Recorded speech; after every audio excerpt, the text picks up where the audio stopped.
I just thought of this and I just had to record this. See this this live debate between George Antonius and Scott?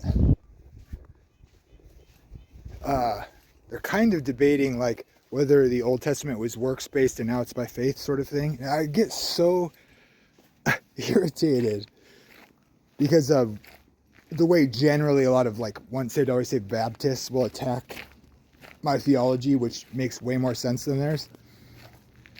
There's some dispensational Baptists who I agree with less, to be honest, overall. But like when they're arguing with their other Baptist OSAS brethren that are less dispensational, like David Preston and what George Antonius is arguing for, it used to be works-based in the Old Covenant, now it's by faith.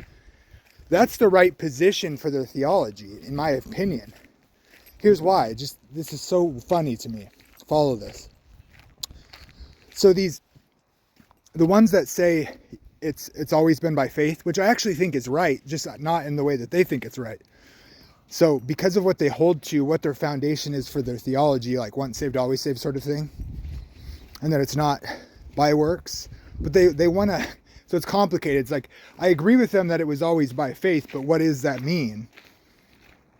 But it's like, if I'm doing an internal critique, within their little argument in their world, I agree with the ones that within that framework are saying it was works, now it's by faith, from the position those two groups hold in agreement.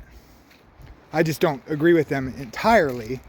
It's not that it's totally different, but so this is why I agree with the ones that say it used to be works and now it's just by faith. Even though the idea that it was used to be works, now it's faith, I actually agree with that it was always by faith, just not in the way they think about it. Hopefully that makes sense. But it's because the people that say it was by faith in both covenants within their framework, they'll say things like, oh, it's like they used to have to do animal sacrifices to have the atonement, to have God remove their sin. And then Jesus fulfills that by becoming the sacrifice, and then we receive that forgiveness by faith. We don't have to do the sacrifices. Like bring an animal, do the sacrifice. Seems like it's a work, doesn't it?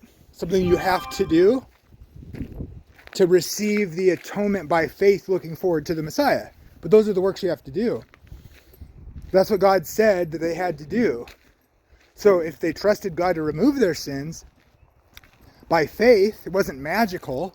It was looking forward to something. They were trusting God that he said he would deal with their sins. It starts in the garden that way. They tried to cover themselves with fig leaves and hide their shame, and God came down and said, no, that's not going to do. I have to remove your sins. Remember, Abraham is told to kill his son. Then God stops him when he showed his faith by doing what God said. And then God stopped him and said, no, I'll provide.